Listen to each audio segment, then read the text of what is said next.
This conference will now be recorded. Good evening, everyone, and welcome to our March 7th meeting of the Rural Municipality of Victoria Beach's Council meeting. I will be chairing the meeting tonight as our mayor is enjoying some wonderful weather sailing down in the Caribbean. If you're watching Penny, turn off your phone.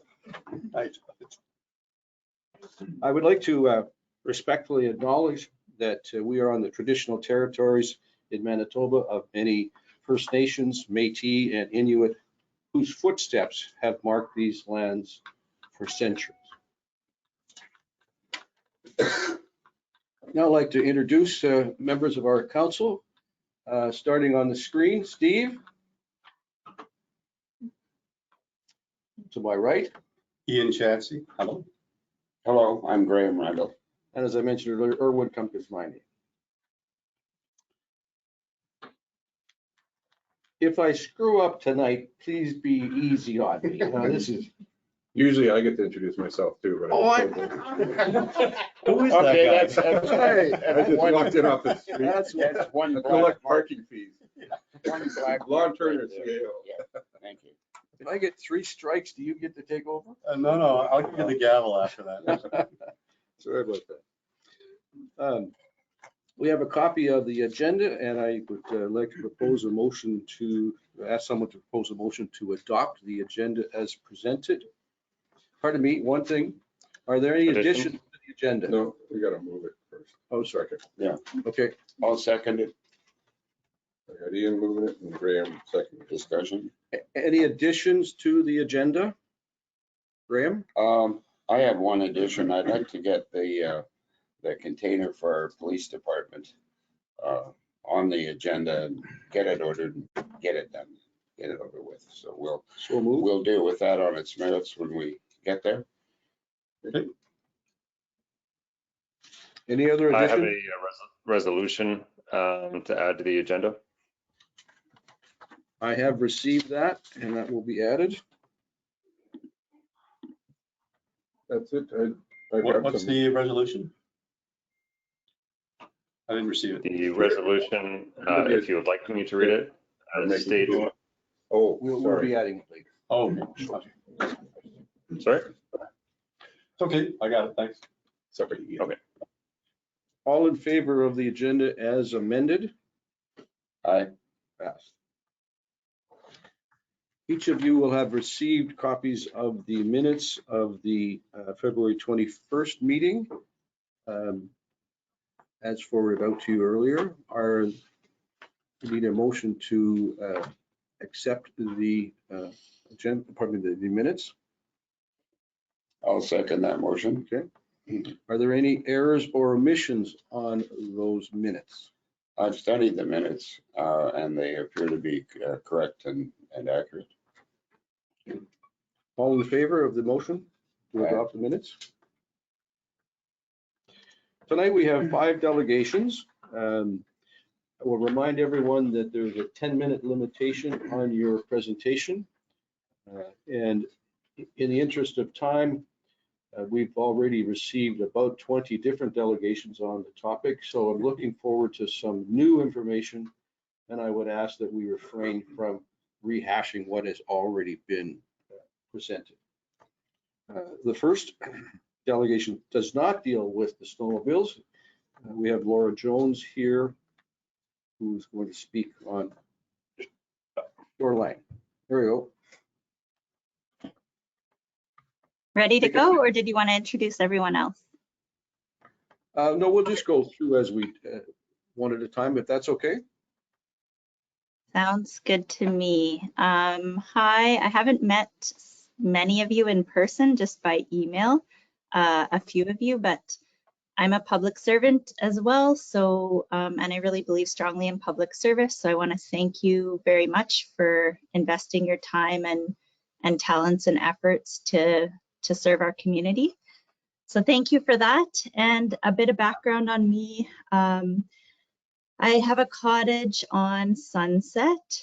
My granddad built the cottage in the 60s, and I'm now a co-owner of the cottage on Sunset, or what was formerly Sunset Boulevard. I'm not sure if anyone is able to give me control because I wanted to share a couple of photos with you tonight by sharing screen.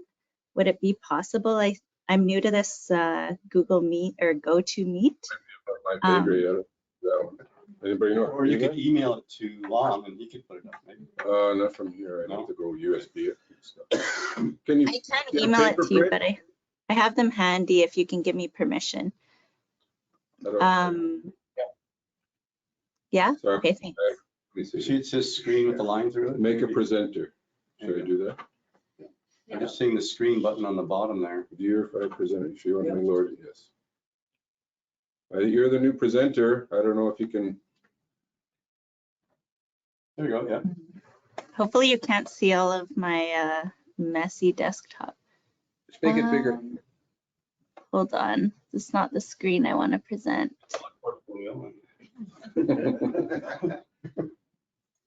Just maximize that window. Big, I don't know. there we go. Does that help? Can you Yeah. see this? Yes. Sorry, I'm not able to see you. Okay, I'm going to be looking sideways. So can you see an image of the bank? Yes. Yeah. Okay. My apologies. I'm not really familiar with this this GoToMeeting thing.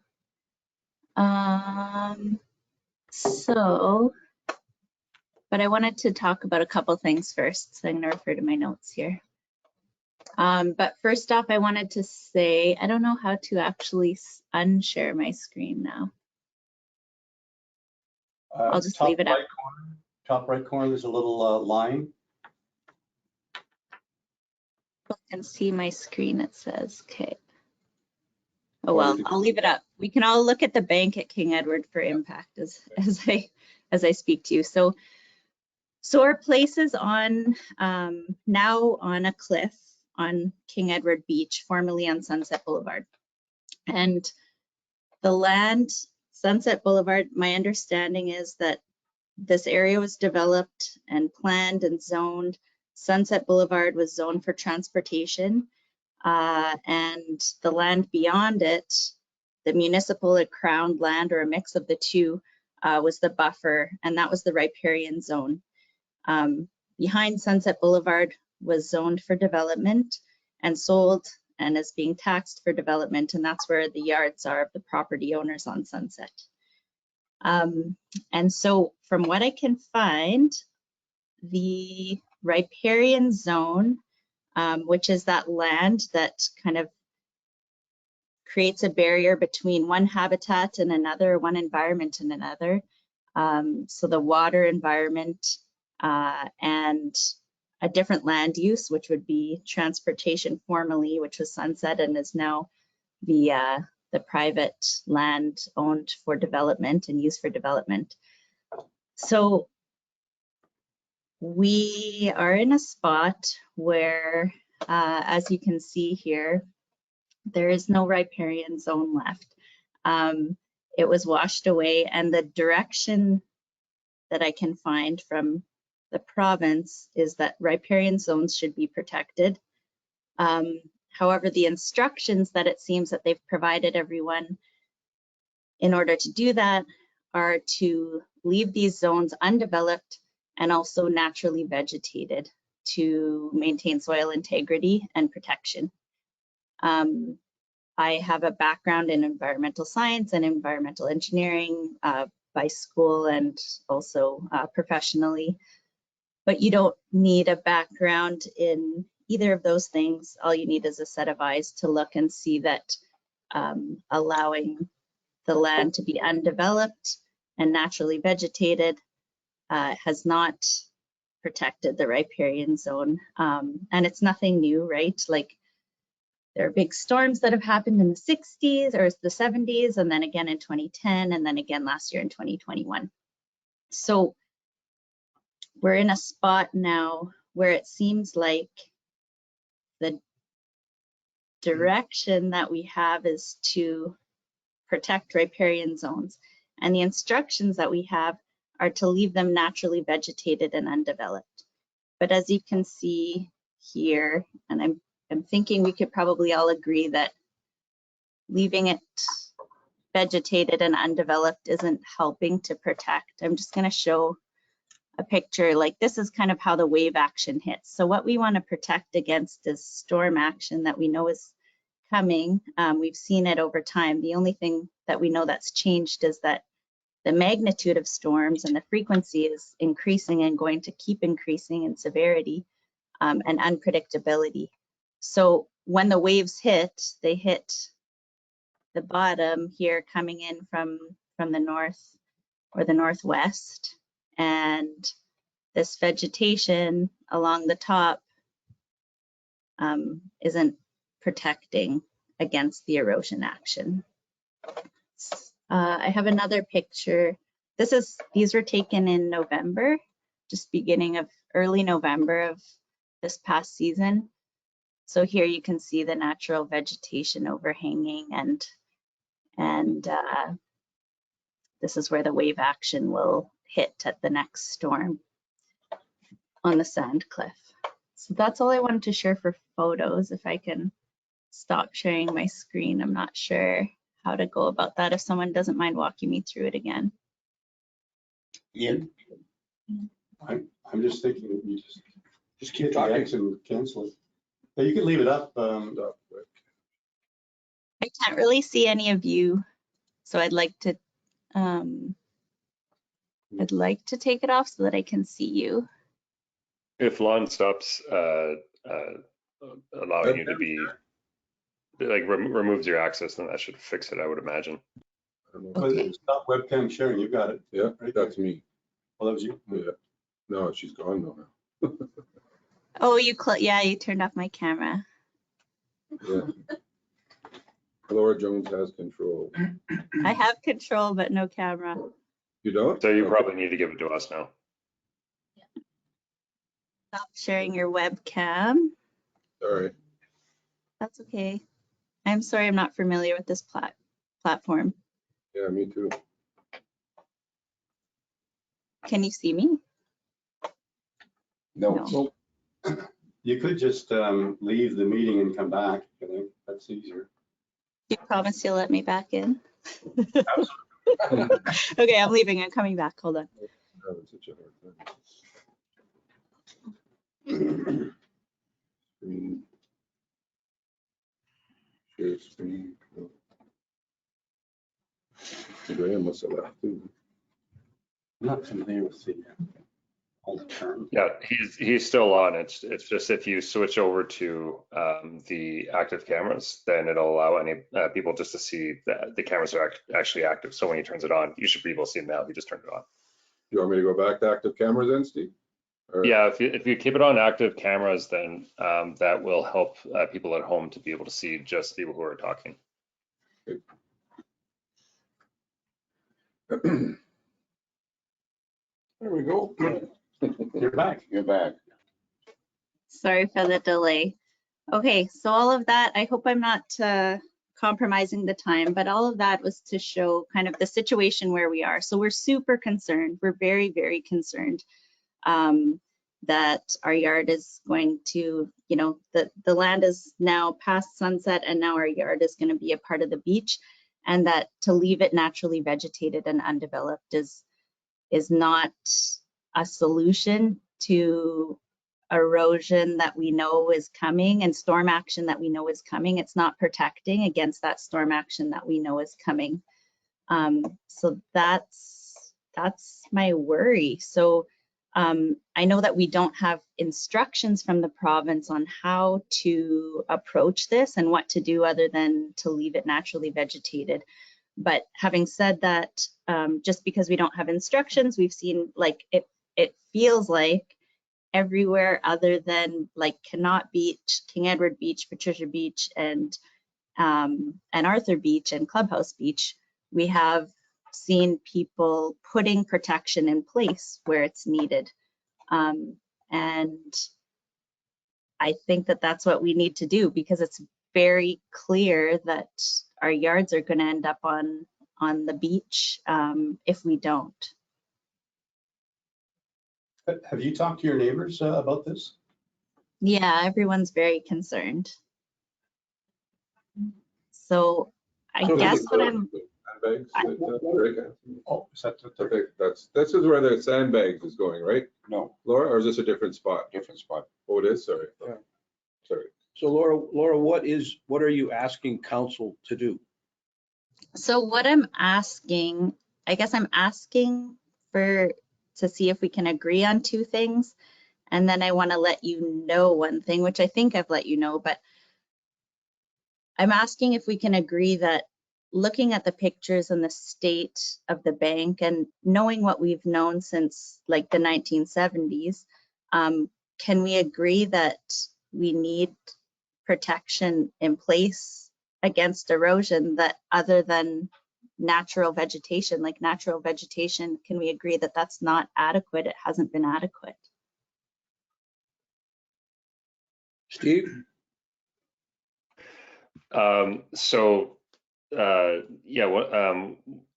was referred to the sandbags that, and in your picture there, you can see that there were super sandbags that were placed there previously. There has been a request to council already from a few residents to put down super sandbags again because they've eroded. These ones, the ones that we're looking at, have a top to try to prevent. It won't stop, but it will slow down their degradation substantially. So I would follow up with council and make that request to us. One of the things with, as you would know, with your background, is that to protect the shoreline really requires an all for one type of mentality. There was a proposal prior to my time put to council where the shoreline owners would get together and sort of do one unified plan with council's approval. The only problem is that it required everybody to be a part of it, and that wasn't the case. So if you were to do any type of revetment that could potentially leave the beaches, prevent their erosion as well as the cliff, you need everybody on board for that, and that didn't happen the last time. So my recommendation, I'm only speaking from me, but just based on what I understand from the history, would be to make the request for the super sandbags. I'm not sure if anybody here would object to that, and then talk to the sunset owners and the shoreline group, and see whether or not you might be able to get everybody along your bank and your area, specifically your erosion area, because everyone is different, to see whether or not you can all come to an agreement as to a plan to move forward and then bring it to council. Because if it's not unified, then if you just piecemeal it, you'll actually increase the speed of that erosion. Thank you, Steve. And Laura, for the record, council was approached by a group of shoreline owners who put forward a proposal and requested permission to install super sandbags at their expense, not council's expense. So, you know, I would we would encourage you to perhaps have a consultation with your neighbors and see whether such a plan might be appropriate for your group. Graham? Question for Laura, based on your background and your credentials, do you or any of the people who you're representing, do you have a plan, a detail as to what you think might work?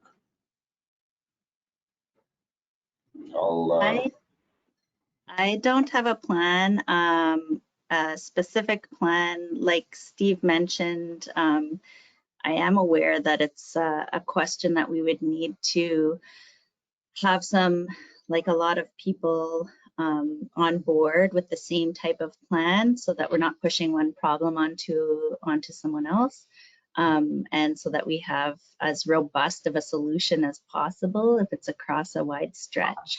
And so cost would certainly be a consideration. And is it Erwin who was speaking? Yeah. You mentioned that it's not something that the RM has offered to pay for, so cost is really top of mind. And it's something that I'm working on and would like to work toward, to have a robust solution in place that's going to last longer than, one major storm like what we saw in 2021. Did you want to say something? Graham? One more comment from Yeah. Ian, and then we have to cut things off in the interest of time. No, just going back, I guess, 5 or 10 minutes ago, you mentioned that there was two things that you had, two ideas that you wanted to present, and then one thing you wanted to tell us. You didn't really finish that in my mind. So you just want to finish whatever you were going to say. Okay, well, thanks. So I just wanted to see if we could all agree from looking at the photos and considering the history that protection is needed in order for our yards to not become a part of the beach, and that to leave the banks naturally vegetated isn't adequate protection, and it hasn't been since the 1960s. I think that's a pretty common ground, common sense place to start from, but I wanted to ask you in person because we haven't had the chance to talk about it. One last comment. We've allowed a little extra time because of the Yeah. technical issue. Well, that's right. Laura, I believe I can speak for all of council or most of council in that we share your concern. There have been some developments over the last few years that resulted in a couple of solutions. One of them was quite successful in the 4th Avenue stairs, and that was an enormous project, but it did the job. It worked very well. I've got to get off. Our time is up here. If you'd like to email me, give me your email address. I can send you a link to that project that I have in mind that you might want to look at as a starting point for a plan. Okay, Thank you. thank you. I will. I appreciate it. And yeah, I think that it's not really acceptable to leave things the way that they are. I hope that we can work together to come up with a solution to protect this land that was sold for development and is being taxed for development and is being used for development. Thank you, Laura. Thank you. Thank And you. I think council, appreciates your concerns and shares your concerns. Absolutely. We look to the community to be providing us with some direction and systems solutions to the problem. Thank you for your delegation. Now, can we Thanks for move your on time. to? Now, I'd like to introduce Ian Fish. Oh, I'm sorry. Yeah, I had a request. I know, unaware of that. Laura, then? Nicole, you mean? Or Nicole. Where am I supposed to go? Come up and sit in that chair. Oh, I get to sit. Yeah. If you could just introduce yourself, please. Yep, my name's Nicole Taves. I know you've said not to reiterate anything. I'm from Albert Beach, so I feel I'm bringing a new voice to it. So, good evening. I'd like to start by acknowledging that my family's concerns are, I'm going to get emotional about this because it is a little bit emotional. So, are minor in comparison to those whose way of life or livelihood is being affected by bylaw 1614. And I'd like to stress that my comments are strictly concerning changes between bylaw 1582 and 614 and snowmobiles. They're not related to anything else, okay? I've been a part-time resident of Albert Beach my whole life, 50 years on the Alexander side of Sappy Road and the last year and a half on the BB side. A few years ago, when my husband and I decided it was time for a year-round residence, it became apparent that building would be more cost-effective than renovating. There were lots available on the BB side, so we researched the bylaws, and after confirming the snowmobiles I'd seen driving around my whole life, okay, that they were allowed, we made the extremely difficult decision to sell the seasonal cottage my father had built that I'd been in for 50 years and move. We worked a lot of long hours and we made a lot of sacrifices to be able to afford our new home and our used snowmobiles. But it seemed worth it our first winter. We spent hours snowmobiling with our boys and we participated in multiple Snowdrifters events. It really was wonderful. I would say it's probably the best winter we ever spent as a family. This winter, trailering has made the process so much more difficult. I personally have been snowmobiling once. I cried the day that it was really confirmed that, that our winters going forward would potentially be different. Instead, I've been looking out my window at police vehicles and tape, I'm not exaggerating. Struggling with how such a significant bylaw change was passed unnoticed and wondering if moving was a mistake. Our children work at Saffy's and the Birchwood. These businesses contribute to both our community and our individual well-being. It's heartbreaking to know they're being directly affected by the lack of snowmobile traffic in the slow winter months. And it's genuinely scary to think of what life would be like if they shut down. I remember those couple years when there was no store in Alberta Beach, and it just, it was hard. At one of the previous council meetings, it was implied that snowmobilers are a vocal minority. We've spent a considerable amount of time at the lake the last few winters, and we've seen nothing to support that snowmobilers and those who have no issue with them are a minority. Snowmobilers can barely be heard indoors, and the season only lasts a few months. During that time, there are a few people around, little pedestrian traffic, and little fire risk. By allowing access to Saffy's, proposed bylaw 1643 takes a step in the right direction, but a further compromise, allowing residents to travel directly between their yards and improved trails, even if it's only during certain hours, is still needed. So thank you for listening, and thank you, Council, for your consideration. Thank you very much. Do we have any questions for Nicole from the council? No, well spoken. We appreciate your consideration. Thank you. I didn't see Sorry any for the tears, emotion. so. Well, Oh, you did a tears, great job. trust me.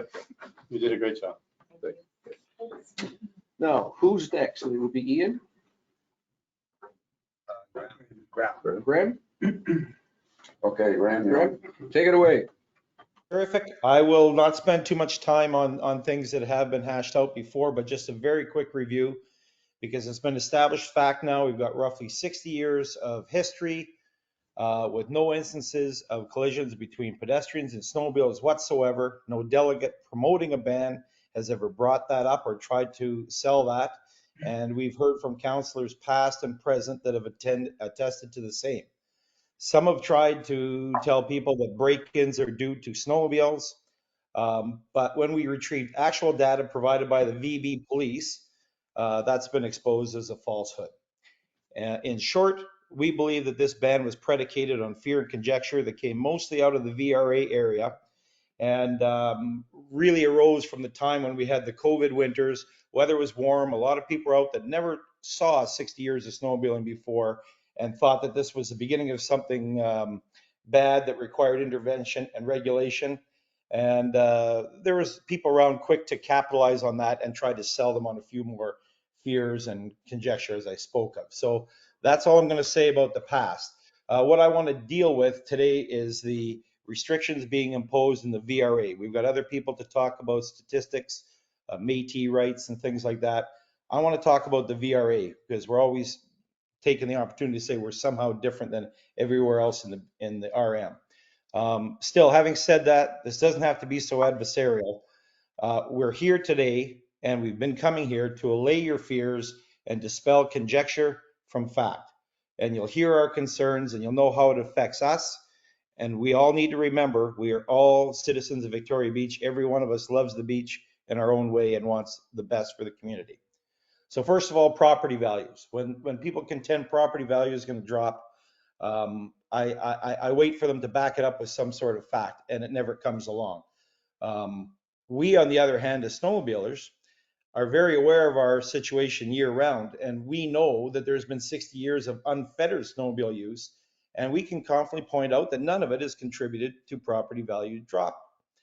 As a matter of fact, in my 60 years of being in the beach, the only time the property values dropped were after the weather bomb. And even then, I would suggest that it was more due to the fact that we couldn't act like adults and solve our problems. Instead, we chose to be a group of factions, division. We got a lot of bad press and basically showed people we can't problem solve. And this was after a natural disaster. Now we seem to be pulling this problem out of thin air when there wasn't a problem before. And maybe more bad press and division will just result in a self-fulfilling prophecy for all these people that think there's some terrible event going on. It's just not happening here. And a sidebar here, I make my living selling boats. When I talk to a prospective customer, I always go into where they do their boating just to get some conversation going. In turn, I'll say, I'm a Victoria Beach. And I can't tell you how many times you get the big eye roll or a comment about, oh, you're over there. Like, we are known as a kingdom of division, permits, gates. I mean, if we want to help this beach along, we've got to show a more adult attitude and a little more tolerance for what other people see as being their beach. I would like to personally to get rid of this kind of attitude, and related to conditions, we're all in agreement as a group of riders that we will abide by an ingress-egress policy. That seems to be something that everybody can agree on, and it's a reasonable compromise. But we're adamantly opposed to any other restrictions in that beach, and here's why. Number one, grandfathering. That is just a blatant attempt to play the long game and rid yourselves of enthusiasts for snowmobiling through attrition. So we're not in favor of that. Permits. And as a group, we've done nothing to warrant this kind of branding. We don't feel it's reasonable. We'll have to ride around with proof of ownership and have to stop at the gate and check in with Big Brother. And I have no doubt that that's what's going to happen. Council has said as much, that admitted as much, that they bought that 40K side by side to enforce laws like that, and that it would be paid for through enforcement fines. And those wanting the ban will be after police to make sure they stay at the gate, so we get checked coming in and out, in and out, in and out. And I promised earlier to put those opposed into our shoes for a moment. And I would ask, how would anyone feel if they too had to present a permit every time they came into the beach, in and out in the winter, to enjoy their cottage and have proof of ownership of cottage ready to go? Like, after season is after season when the parking lot is closed. On fixed routes of ingress and egress, we're opposed to a single ride out route out there as well. If a rider's destination is to Gimli or to Pine Falls or out to Elk Island, it only makes sense to take the shortest route out of the RM. And if the concerns that people have really are environmental, don't they want us to go in a route that uses less fuel and emits less emissions? We have police more than capable to monitor speeds and good stewardship. Finally, on these proposed restrictions, we come to the idea of limiting VRA residents only, with no other provision for visitors. And this is the one that bothers me the most. It's rounding the corner from authoritarian right to tyrannical. And I implore you to consider this and challenge you to justify it. You want to disallow me from having someone else come out riding with me at my own place. Or if I meet up with someone I know on the trail and want to have them back to watch the game or a bowl of chili, I, as a 60-year-old taxpayer, basically have to say to them, gee, sorry, mom doesn't let me have kids in. I mean, forget mom, that should be Big Brother won't allow me to have anybody over. Nobody should be made to feel like they're a different class of citizen in that beach. Some people have painted a picture here that we're going to be like the Hells Angels coming in, riding around. I mean, that's nonsense. But think of this. If we were the Hells Angels coming in, we would be allowed to come in after season, as many of us as we like, drive wherever we like, and we don't even have to have a cottage there. We don't even have to be a taxpayer. So why would we as riders, responsible riders, be regarded as less than that? I find that shocking, and I'd like to hear some justification from the antis who think that that's the way it should be. And if you still think this restriction is fair, I would ask council undertake to restrict everyone in the VRA to be permitted to one car only, no visitors allowed in the VRA in the winter, based on the same VBCOA arguments. After all, more cars equals more emissions. Police confirm break-ins come from vehicles, not snowmobiles, and cars will jam up our narrow avenues and block emergency vehicles. Now that's an alarmist argument for sure, but sadly no less than what's being proposed. I know I'm a broken record here, but 60 years, and VB avenues are not now, never have been, a destination for riders. There's routes to go to Elk Island, to go to Gimli, going up 59 and 504. Nobody wants to cut through. So we don't need all this policing. And it seems that we, the riders, are the only ones with confidence that our well-trained police force can handle what's going on there and enforce speed laws and ingress egress in a responsible manner. And one more scenario, and this is a pretty serious one. Let's say there's a rider broken down on the trail on a cold winter's day, or a hiker or a skier, lost, disoriented. Their only chance of rescue is going to be by a snowmobiler. Imagine if you take that person back, but geez, you can't go in. So you take this poor, cold, disorientated person, say, sorry, I got to drop you off at the gates. Hope you can hoof it up to, the end of sunset on your own without freezing to death. And people have frozen to death in shorter periods than that. There might even be a liability for the RM there, and I would ask you to consider that. Graham, your time is up. Thank you very much for your comments. Can I now ask council if we have questions for you? Steve? Go ahead. Well, just a point, and I know that Mr. Bartmanovich had placed up on the screen in the last meeting. I know that he had put up on the meeting that it's not true that our snowmobiles and ORVs are the primary source of break-ins. I can tell you that aside from the last 2 years, that I was told by 2 separate police chiefs that that was the case. And when they asked for their ORV, that was part of their justification for one. Furthermore, what they also said was the second reason why they needed it was so then that way they could attend to emergencies quickly from the beach. Steve, can you bring your comments to a question, please? Sure. I would like to know how many people have frozen to death on our trails, and if you're actually sincerely saying that you want ORVs on our trail system, not the Alexander trail system, our trail system. We don't have a trail system in the beach, Steve. I don't know where you came up with that. We have ingress, egress, and then you get onto a trail leaving the beach. What trails? The VBCOA has floated the idea that, oh, we don't want the roads groomed. Nobody's ever groomed them. Like, this is the thing. Like, there is no trail system in Victoria Beach. You tell me where it is in the VRA. Well, you did say you did in your hypothetical, you did say that they would need to have access to sunset. That these people freezing to death would have to have access to sunset. That's why I asked the question. If you were going to drop them off, yes, I would think that you would. Would you really want to drop them at the gate? And as far as people freezing to death, my answer to that would be no, there haven't. But I've been run home many times. And had I not been, and thank God there haven't been. Do we want to wait for that, Steve? Thank you, Graham. Do we have any more questions? No, I have none. Thank you. No, I have none. Can I make one more quick comment? Just one more quick comment. Gotta be quick.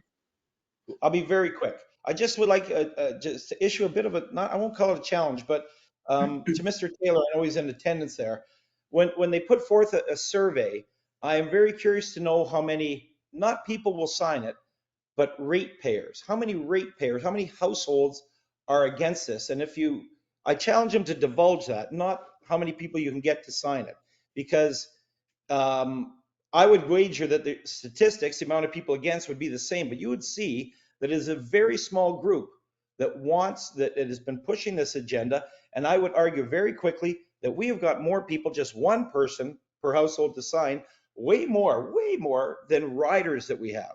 And I think that is the real barometer of the RM right now, and I'll leave it at that.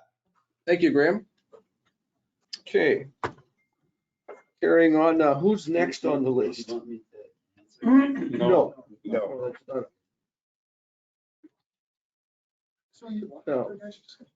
Yep. Or I'll be fine to come.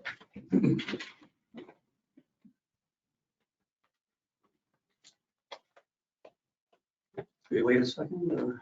Yeah, we'll just wait. Just give them a second. You're gonna be able to manage that in 10 minutes? He's the time clerk. Okay, and then we have Ian Fish. Please introduce yourself. Ian Fish, Vice President, Manitoba Hydro, cottage owner, 2 cottages in a big restricted area, one on Birch and one on Center. Thank you again, Council, for the opportunity to speak today. Before I get started, though, I'd like to go back to Sean Taylor's delegation at the February 21 meeting, and specifically where Sean called me out by name during his delegation. I'd like to remind the Council that we must move away from ad hominem personal attacks. I think the reason why we come here is actually to provide you with data, not to be cross-examined by other witnesses by name. Creating bylaws must be about rational reasoning, supported by facts and data, not by emotion. Take away the data, and the driving force is fear, and fear should never drive bylaws. As I said at the February 21 meeting, we have over 50 years of experience with snowmobiles, and there is no data to support a ban. But I've actually been collecting data. I did research on the top 10 risks for cottage fires, looking at Canadian cottage associations. ORVs was not one of the top 10 on my list I could find from various associations representing cottages. And yet, I call out that the BBCOA is quite okay with posting on Facebook and supporting an anonymous letter, which actually fanned the flames, no pun intended, of this bylaw 1614 ORV issue. I quote, extreme risk of fire in the tightly packed BRA. We are seeing more and more wildfires than ever before in the spring and fall due to conditions caused by changes in global weather. It is not uncommon for fires to be caused by exhaust and sparks from ORVs. Let's now look at the data. Over the last 6 years, the Victoria Beach Fire Department has responded to 129 fire-related events, of which there were 0 cases where a brush fire was started by an ORV. It also shows that, in fact, the number of fires, all causes, is actually lower in the restricted area versus the rest of Victoria Beach. And one of the reasons why it's lower is that the Manitoba Hydro, after Labor Day 2020, took on an aggressive tree trimming campaign and removing trees that were actually falling across the lines. Nothing about ORVs, nothing about increases in the number of fire. That just seeds fear. So there's irony that the BBCOA openly supports the reference to ORVs and then actually does Facebook polls. People read this and then actually responding to a poll about how they feel about how else are they going to feel other than being afraid, given that there's been no correction of the data. For example, one of the top 10 risks in fire pits is open fire pits. Around 400 permits are issued in Victoria Beach every year and are renewed every year without inspection. The BBCOA should be, as part of its campaign talking about fire, be actively pushing for regular re-inspection to ensure that pits continue to comply. This is an example of bias I talked about last time. Create fear around a very small fire risk. I ignore the larger fire risks around them, brush piles and open fire pits. Given this persistent bias, is it any wonder that those that actually subscribe to the BBCOA Facebook are against ORVs? And this is exactly why they cannot use a Facebook poll in order to test what people's responses are, because they're responding based upon this information. Noise and impact. We've heard concerns about noise pollution. 50 feet, from 50 feet, a newer 4-stroke snowmobile generates less than 70 decibels at 20 kilometers per hour. Remember, we're going down BRA streets at less than 20 kilometers per hour. That is less than a snowblower, an electric mower, or a chainsaw. It is also considerably less than some very loud and persistent parties at Victoria Beach that nobody seems to care about. With respect to noise impact on wildlife, the University of Wisconsin study, 3-year study, concluded that only minor reactions were noted in the movement of cottontail rabbits and white-tailed deer to moderate and intensive snowmobile activity. But the same study also compared the reaction of deer to the presence of cross-country skiers. When cross-country skiers replaced snowmobiles on the test trail, the deer moved away from the trail more frequently, reacting to the person, not to the snowmobile. You cannot make the argument in good faith unless you're also willing to ban loud parties, lawnmowers, chainsaws, and perhaps we should all stop walking and riding our bicycles down the trails because it's scaring wildlife. Compaction and vegetation, everything we do has an impact. When a hiker steps on a flower, he or she impacts the environment. When land is paved for a tennis court at Victoria Beach, it affects the environment and perhaps covers burrowing holes for small creatures. When we build cottages, it affects the environment. When we create roads and trails, it impacts the environment. But here is a fact. Snowmobile and rider exert dramatically less pressure on the Earth's surface than other accepted recreation in the VRA. A car, 30 pounds of pressure per square inch. I could drive a car in, can't drive a snowmobile. A man, 5 pounds per square inch. An ATV, 1.5 pounds. A snowmobile, 0.5 pounds. All weights considered 210-pound person. You cannot make the argument unless you're also willing to ban cars, ban tennis courts and roads, and perhaps we should all just go back to coming into Victoria Beach on railway. Let me turn to Yellowstone National Park, a major source for all fear. Just focus on Yellowstone as an example of what we call, in data business, confirmation bias. This happens when the researcher looks for the data that supports the way they view the world. Let me give you an example. An anxious person could look at the after dusk murder rate in Chicago and conclude in Victoria Beach restricted area should put a bylaw in place that mandates a dusk curfew because the odds of getting murdered are so high. We are all susceptible to this bias, myself included. So I'm not going to give you my spin on the data, but what I am going to do is give you the context around some of the data that was presented by some of the presenters at the last meeting. Fact, in 1872, Yellowstone was the first national park with a mandate to conserve the scenery, protect the environment. 5 endangered threatened animals, geological wonders such as 300 geysers, over 2,000 earthquakes, one of the largest petrified forests in the world, 290 waterfalls, over 1,000 documented archaeological sites. Victoria Beach, on the other hand, is a rural municipality that includes year-round dwellings and hundreds of cottages, of which more than 90% are limited to the summer use. Fact, in the late 1990s and early 2000s, there were over 80,000 snowmobiles visitors to Yellowstone Park. In our area, what do we have? 20? Fact, there are only 4 entrances to Yellowstone Park. You cannot, it's a huge park, but you cannot get to it only through 4. There is nothing similar in Victoria Beach where there would be equivalent congestion and impact. Fact, the bulk of the Yellowstone environmental data is from the 80s, 90s, and early 2000s, when snowmobiles were primarily 2-stroke, not dissimilar to your old gas lawnmower. Today, most snowmobiles use newer technology, 4-stroke, very similar to a car. Fact, the Yellowstone snowmobile controversy resulted in 15 years of polarization, angry words, local businesses failing, and litigation. This is exactly where we don't want to find ourselves in Victoria Beach. Fact, in the end, common sense prevailed, and in 2013 was an agreement that all parties agreed to. There was no ban on snowmobiles. There were restrictions on numbers and the mandate to use more modern technology. This agreement provided incentive for the snowmobile manufacturers to improve the technology and to make machines that are cleaner and quieter. In closing, I want to make the following observations. As per bylaw 1611 3.1, the council has a duty to consider the well-being and best interest of the municipality. That means all of us, regardless of whether or not we live in which part of Victoria Beach or the restricted area. Embrace equity. The winter recreation rules for those of us in the Victoria Beach restricted area should be no different than elsewhere within the municipality. The data just doesn't support it. Turn away from personal and confirmation bias and fear and embrace the facts. As an old stats professor once told me, the facts are friendly. Indeed, the only reason supporting a ban of ORVs is that some people just don't like them, or they don't like the people that drive them.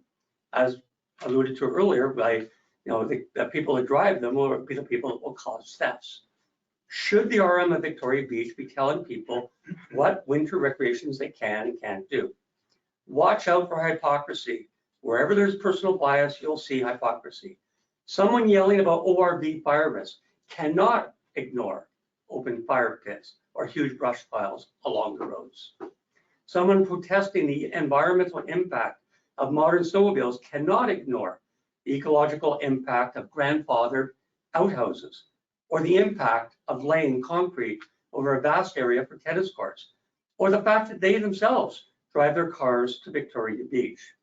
Someone protesting snowmobiles coming in from Alexandra, coming into the VRA, cannot in good conscience support that the VRA is open to all in the summer months.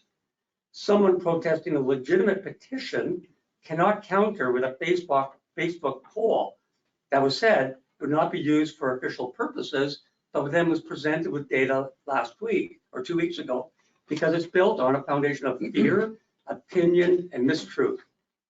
Just because you're a member of the BBCOA does not mean you are a Victoria Beach ratepayer. I personally chose not to participate in that poll just out of morals and ethics.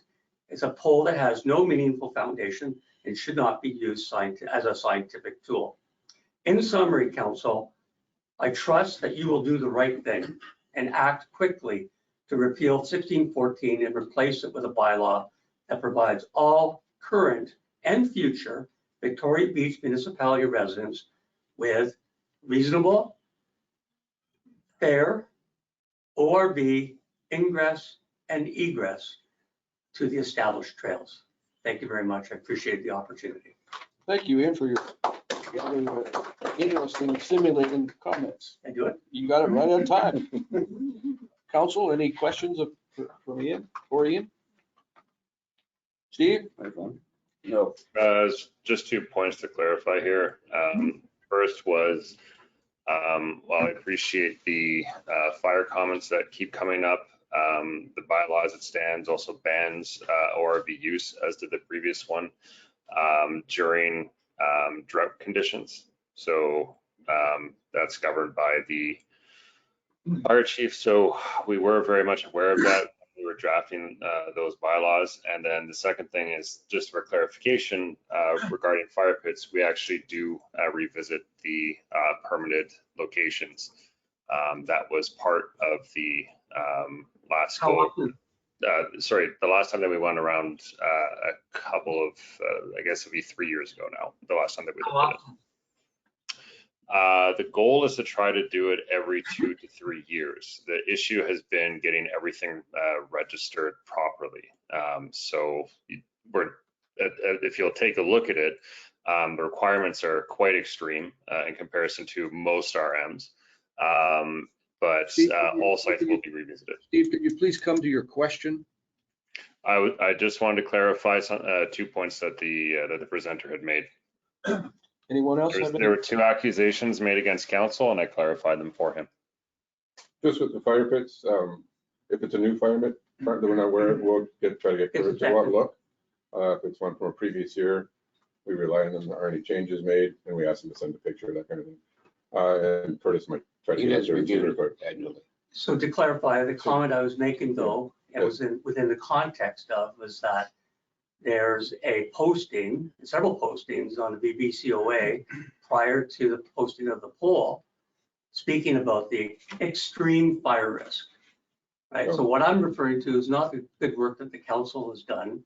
I know, and you know, looking to move from closer to 2 or 3 year kind of review. What I was actually speaking to was the fact that a BBCOA wants to do a poll, it's actually going to show that snowmobilers are not welcome, but they're talking about extreme risk related to ORVs, but not highlighting very reasonably hydro fires, bush fires, right? Old cable fires.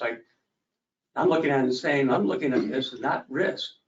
Ian, you did say though, that there was no inspection on fire pits, which is why you're getting this That's comment. the only reason. You did say I don't that, want I wrote it down, the presentation is awesome. and I know that just they wanted to- came to my place and looked at my Anyway, fire pit. You It said it was too close to my made your deck, point. so I had Thank to, you. move the deck. My wife edited out that comment.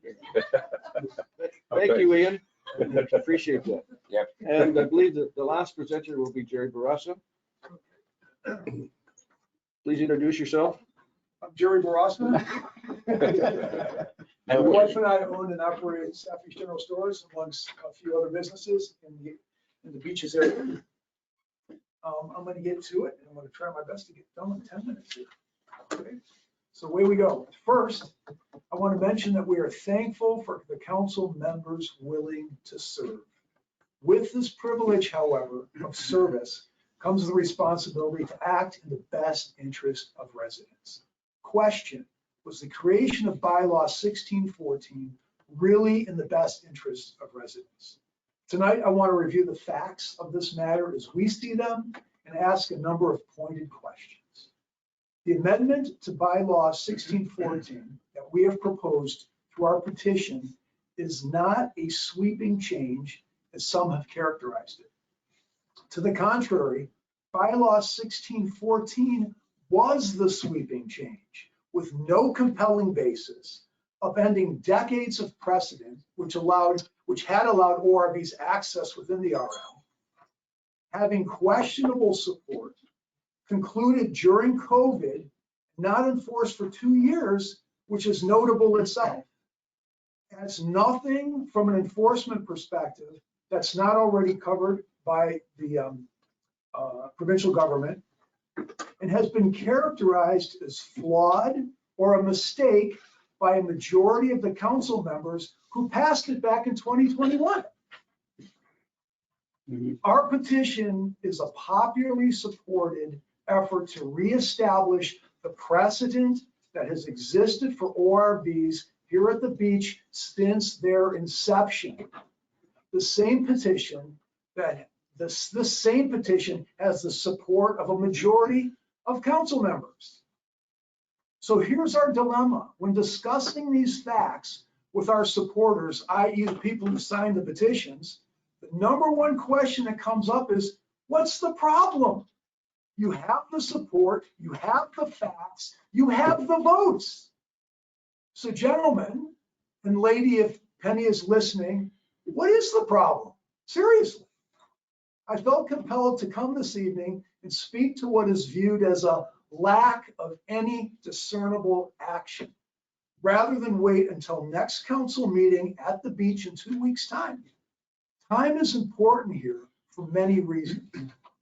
As mentioned in my previous delegation, Lise and I were alerted to the fact that there was a problem for the first time back in mid-January when the snowdrifters removed our online registry and our signs from the trails, as they didn't want their operators receiving citations for coming to Albert Beach and Safi Store, as our police chief was warning that he would do. This was over 6 weeks ago. The first signature on our petition is dated 27 January. Blake Taylor from the VBCOA, who's sitting behind me, was online warning about Irwin's proposed effort to introduce a solution to this situation through bylaw 1642 prior to the February 7th council meeting at the beach. 1642 apparently went well beyond what 1643 is proposing to amend. 1642 has since dropped off the radar screen, only to be replaced by its weak cousin, 1643. And that was a month ago. Bylaw 1643, as it exists tonight, basically allows residents from outside the RM, only on snowmobiles, mind you, to use Safi Road and Gerard Street for egress and regress. That is it. That's all that bylaw does. It does nothing to grant the residents of the RM of VB, the ones that council represents, any relief from bylaw 1614, which has been characterized by council again as flawed and a mistake. In this light, it's not surprising why so many people are scratching their heads on this one. And this evening, this proposed bylaw, unchanged since its inception, is going through its second reading. So our first question to council is, why such a tepid response? It doesn't make sense. We can't upend decades of precedent with no good reason and then look the other way.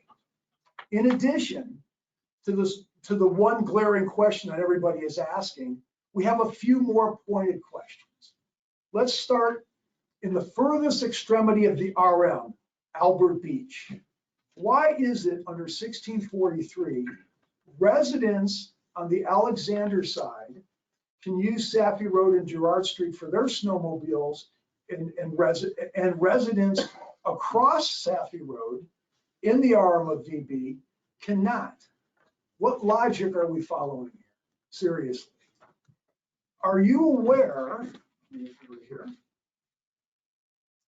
that on the Trans-Canada Trail website, their trail for snowmobiling in Saffy's Road, and it's clearly permitted as to this website, okay, and that map.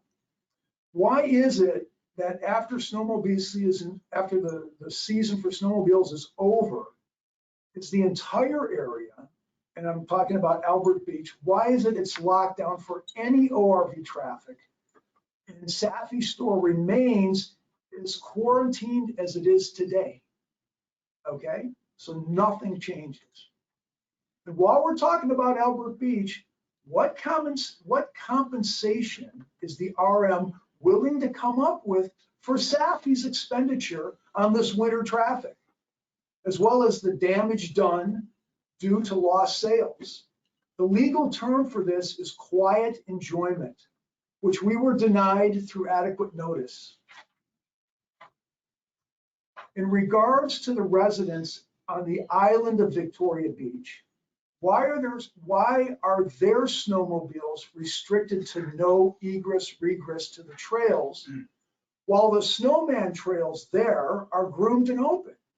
As are the gates to the AB to VB trail. How is this a good idea for residents who have owned snowmobiles and used these trails for years? Where's the compelling data to restrict them? It does not exist. We've heard the excuse that as the AB to VB trail is a greenway trail from May long through Thanksgiving, therefore closed to ORVs during this period, there's nowhere for the ORVs to egress or regress to. So the ban makes sense. Well, if this is the case, then what sense does it make for Albert Beach to be completely locked down to ORVs in both of the RMs? The AB to VB trail has zero to do with these residents gaining access to pit road and designated areas beyond. Zero. More importantly, however, we don't buy the straw man argument for the AB to VB trail. Currently, the Trans-Canada Trail, TCT, is under the impression that the trail will stay green from May long through Thanksgiving. In its Greenway principles, which you can find online, they make clear that the planning and development of a Greenway trail must be feasible. We need to send a letter to the TCT making it clear that this trail is the only safe route for ORVs to travel from the island to the designated trails on the mainland. And as such, want to limit the Greenway window to only that period which the RM historically has a mandate for, which coincides with the VRA gate closing and reopening in the months of July and August. That's it. Having had Saffy store for 17 years, we know a bit about traffic at the beach. And the minor Greenway traffic outside our historically busy summer does not warrant closure of ORV usage to all residents. If the TCT, Trans-Canada Trail, has a problem with what we're proposing, there are lots of other solutions. In no other way does this minor issue with the TCT rise to the level of a reason to restrict an entire population from months of use of their ORVs. This is not a deal breaker issue, but easily solved, and no reason to even delay the onset of ORV season. Finally, in a discussion I had at the store with Erwin over the weekend, he informed me that the way these readings work is that council can make amendments to proposed bylaws by majority consensus right at the council meeting itself. Why not tonight? Why not? Why not show good faith in addressing these glaring inconsistencies now? You tell us we're preaching to the choir, we're on the same page, you've heard it all before. Good, we're getting the message across. Start tonight, give Lon the time to get the revised wording right. For the third reading on the 14th at the beach, there's no reason to wait. Continuing to kick this can down the road is not an option for many of us. It's time to stop the paralysis by analysis and move forward. Bylaw 1614, simply stated, is a solution in search of a problem, and the problem does not exist. There's no basis for having removed decades of precedent, none. Damage is being done as we speak. It is time to act. Feel free to use our group to assist you in this endeavor. We are at your disposal. Thank you. Thank you. Okay, thank you, Jerry. Does council have any questions? Steve? Jerry, I just wanted to ask whether or not this was the reason why you decided to revoke your tender for the store. I don't think that's That's not relevant. appropriate. It's, Okay. yeah, you know, I can comment to that, but I don't have. I think it's fair, given that that was the reason that was given. I would also like to ask as to the decades of precedent that you had mentioned. If, given that the ORV Act came into effect in 1987 and up until 2009, we didn't have anything, therefore the ORV Act was in effect, so ORVs were illegal across the entire RM. Would the precedent be police and ignoring their obligations? Steve, you know what, and again, I am not a snowmobile operator nor a quad operator, you know. I'm trying to get a workout in during all these times, so I don't use those.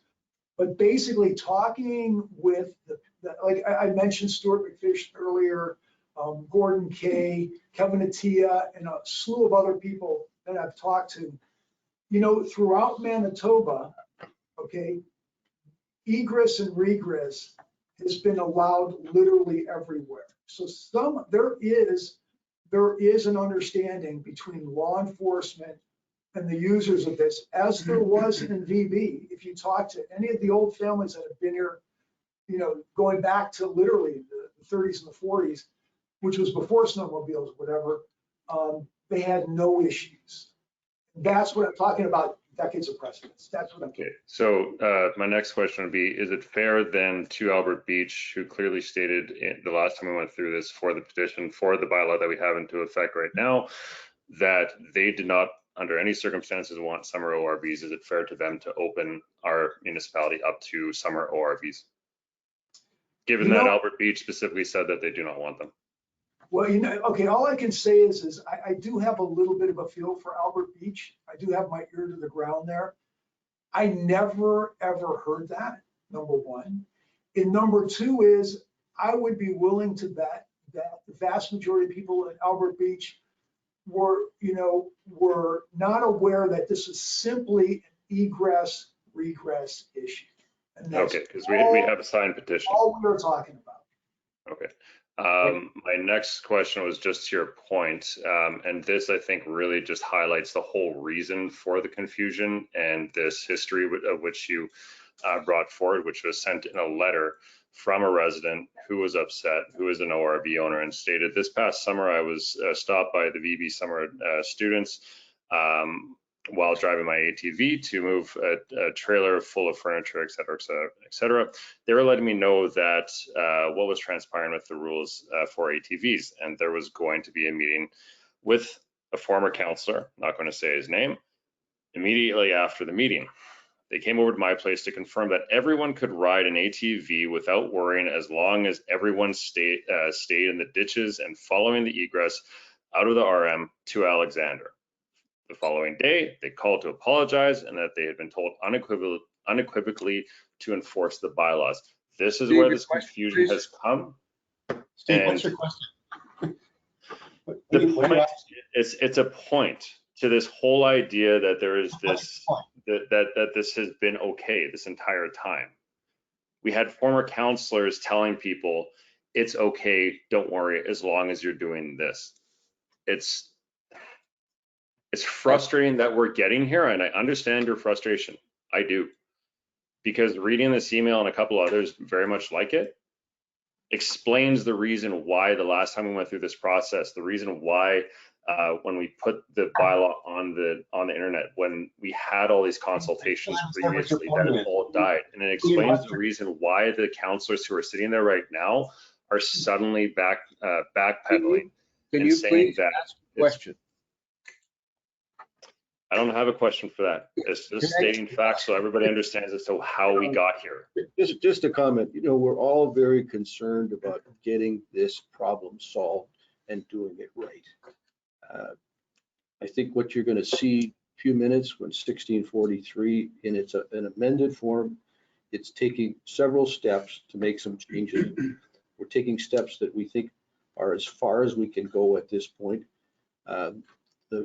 At the end of the day, further amendments could be put forward. I encourage everyone to read the new amended bylaw, and we're looking forward to, well, I'm not sure I'm looking forward to it, but we're gonna receive your comments and suggestions and criticism. So, And I'll just add to that because of all the interest here, we had to have 3 readings at separate meetings. We couldn't have just done this all in one meeting. Yeah, or To your point, you would have been. wondering why this wasn't done earlier. That's what we began to realize, that if we just ran it through, then a whole other group of people would be upset. So we're just trying to do the right thing, listen to 20 odd delegations. We really have heard everything that you could possibly hear about this. And I'm sure we're going to have delegations for the next reading, but still we thought we should do this on separate council meetings just to do it properly so that everybody gets their say. That's the idea. thank you, Ian. I do have one more quick question, if I can. I would like to know as to how you expect us to explain this with the TCT issue, which goes all the way around Victoria Beach, the entirety of Victoria Beach, as well as straight through Saffy's Road. How do you expect us to explain this to the federal government, the provincial government, and our private agreements that we have, that we can honor our word in the long term? Actually, I'm just curious, do you want access to just that AB to DB portion, or do you want access to the whole trail all through the? No, it's the entire RM he's asking for. No, it's not. No, I didn't think you was. No. What we You were just want saying, that portion to get. I was from just AB to pointing DB, out yeah. that number one is Because you're landlocked. that the actual TCT trail goes right down Saffy Road. And the TCT trail basically very clearly states snowmobile, period. There's not an exception to that. So in other words, what we have now is in conflict with that. But that's not the big issue. That's just a comment. The other thing is the VB to AB trail, which is the link between the island and the mainland. Okay, that is a problem, as we know. And what the proposal is here is to narrow that window from May long to Thanksgiving, narrow it to be in sync with the closure of the VRA and the reopening at the VRA, because that's when the people are around, and that's where there could be, we feel whether there could be an issue. But outside of that window, I'm telling you, we shut that restaurant down on Labor Day. We go off a cliff. Everybody's gone. There's nobody around after that. And I'll tell you something. We open on May long as a public service, and everything we do after that is a public service because it's dead, and it really doesn't justify the effort, but we do it. That's just my point. It has nothing to do with a lot of people being around. So to have that AB to VB trail shut down during that period, and then taking away that valuable time for RV operators, we feel is really unnecessary. We understand the timing with the VRA timing of locking the gate, or what I'm saying, shutting the gates and reopening the gates. And just to clarify, that would violate our contract with them, and the AB to VB trail, we had to go to extremes to even allow for the time frame that you're talking about right now to allow them for any summer ORV. Yeah, They do not allow summer ORVs on our trails. Because we have agreements in place with them, so it's just something we have to talk about and look into. That's right. We can't And I'm resolve it tonight. talking, we're And- talking Move to on. TCT now. And This we kind do, of- we have solutions for you. Okay, as so well. we'll talk about that. Thank you, Jerry. Thank you, Jerry. Okay, well, that concludes the delegations. Next item on the agenda is we have received a petition dealing with ORV egress and regress. And Lon, perhaps you could just give us a few highlights on that, please? Yeah, we received several petitions. The one was, there's one from people within BB as ratepayers. We could verify 273 of the signatures with our efforts in the office here. There was also several hundred more signatures from people that were designated as outside. We couldn't verify those. And then there was an online petition too. And again, we just have it here for our reference. The petition asks, they would like to submit the following to the resolution of the RMBB Council. Be it resolved that we, the undersigned, propose either an addendum to bylaw 1614 or a new bylaw to replace bylaw 1614, allowing for the following. Legal egress and regress for ORVs to and from our RMBB properties to access the snowman trails or the lake in winter for ice fishing. Legal egress and regress for ORVs to and from our RMBB properties to access the ditches of PTH 504 and Highway 59 to allow safe passage to the ORV trails in the arm of Alexander and beyond. Legal access to and from Saffy Store on Saffy's Road and Gerard Street to purchase gasoline, food, and supplies as required, and to have a speed limit of 20 kilometers per hour for the above noted access on municipal roadways. And that's it. And we've been discussing this for several, it seems like months now. And sorry this is taking so long. Well, it's not my position to say that, but I just know this council was putting a lot of effort into trying to get this right this time. I can at least vouch for that. So it'll be noted that this petition has been received and noted in the minutes. Thank you. Next item is moving on to accounts and finance. We have a resolution. Be it resolved that the following list of accounts be approved for payment. Accounts payable checks 11008 to 11038 in the amount of $43,645.59. And credit cards dated February 21st, 2023.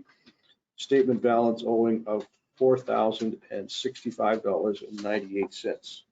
We have a mover for that motion. I'll move that. Aaron? Second. Lon, for the second. Ian, do you want to comment? Sure. As you mentioned, there's $43,645 in accounts payable. It's 30 different checks. There's two that sort of stand out. One was for a cabin for $11,000 for the, I guess that's sort of the transfer station. That's correct. And then there was a heater for $4,250 for the fire station. That one I believe was for the water plant. Water plant, okay. Other than that, I think it's a reasonable request. Any questions from council? No.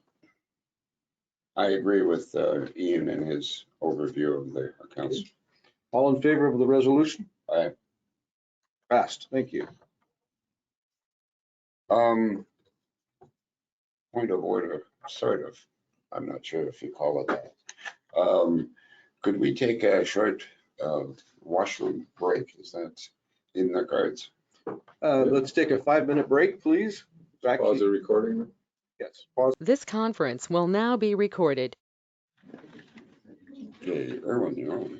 Okay, second item on the agenda is dealing with the ORV bylaw 1643. Be resolved that bylaw number 1643, a bylaw to regulate the use of off-road vehicles within the municipality, be given second reading. Do I have someone who would like to move that? Ian, seconded. I'll second. Great. Just a brief overview. The amendments to 1643, which are being now proposed, will be on the website starting tomorrow. It is an attempt to open things up a little bit, as much as we can.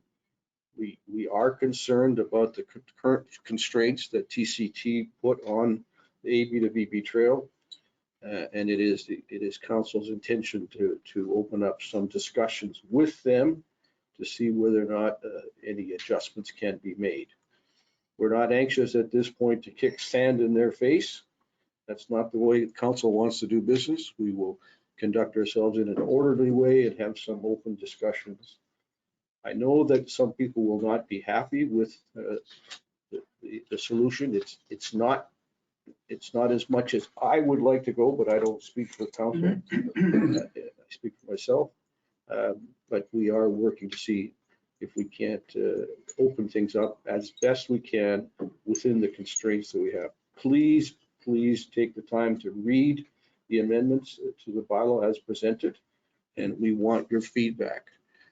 It is possible, as it was stated earlier, further amendments can be put forward. Yes, we anticipate that notwithstanding passage of second reading, there will still be some feedback, some criticism, and we are prepared to consider further amendments to 1643. But we very much hope to be able to bring it to third and final reading at the second meeting in March. Thank you, Graham. Steve, do you have any questions or comments? About this bylaw, or because I thought don't we? Oh no, sorry, we already went through that. So yeah, I do. This issue started off with Safi's complaining about the reduction in snowmobile business as a result of a 2-year-old bylaw, one that they and all VB residents should have been well aware of. The municipality spent years in discussions, and we had delegations. Basically, it was this times two, and on a whole different level of aggression. But everything suddenly calmed down. I think that with the last delegation, I had already explained as to why that might be. But where we are now is that we're going from a place where we said we're going to allow them down Safi Road and Rouge Girard. And we're about to say, have fun to everybody. So aside from much more, probably the one that the clause in here that I have take the most issue with is 4B, which says only residents of the municipality may operate snowmobiles and ATVs on municipal roads for the purposes of egress and regress from and to operators' properties and designated snowmobile trails or the lake by taking the most direct route possible. So, Lon, I asked you if you could please put the those attachments up that I had sent earlier. Yep.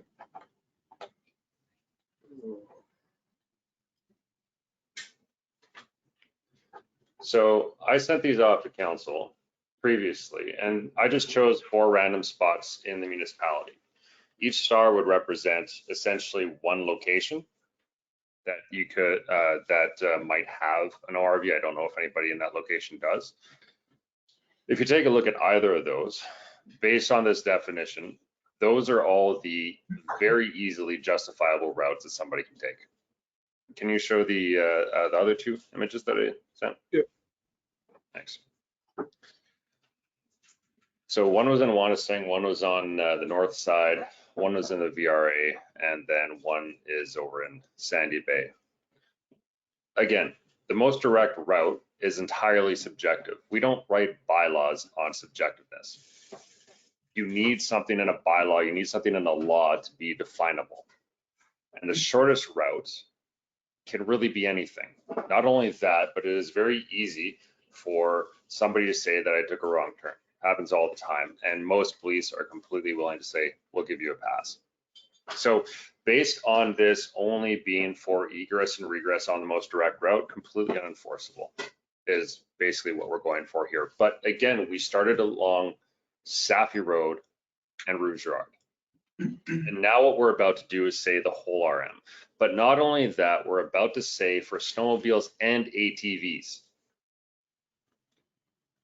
So I want to very quickly just go over 2 points. The first is that it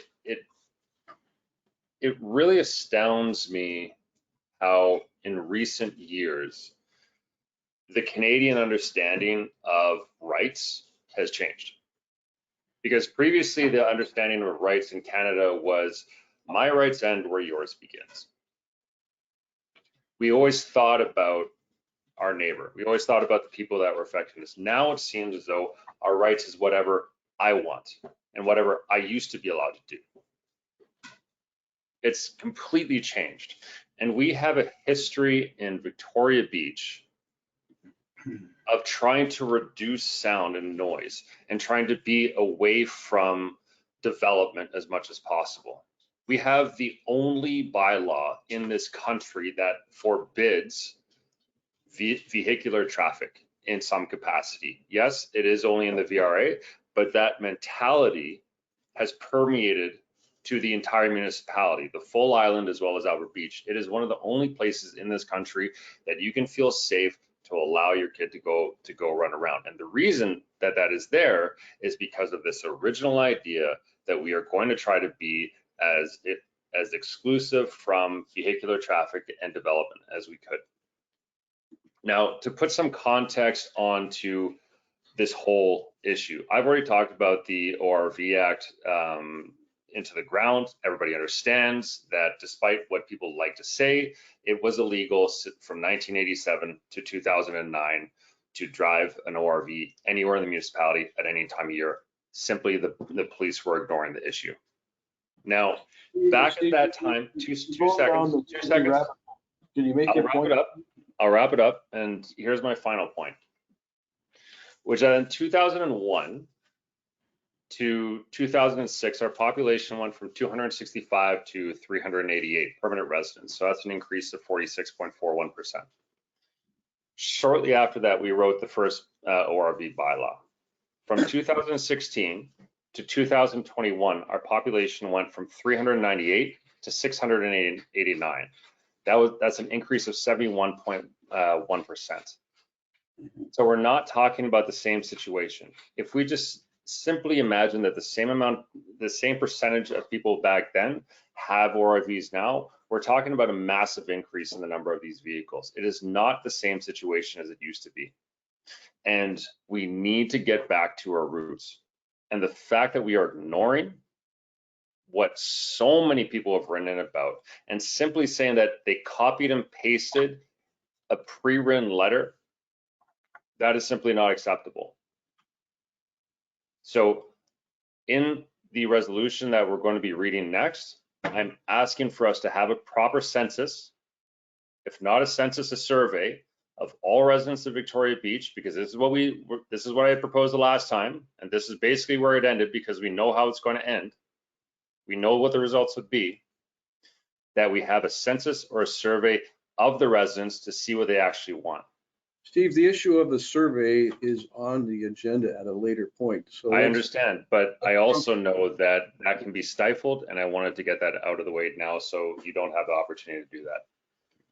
So Steve, thank you also, for your comments. And now asking in, do you have any questions or comments? yeah, Steve, you're saying that there's a philosophy about the restricted area where they want to reduce the amount of noise, and that we're going away from that.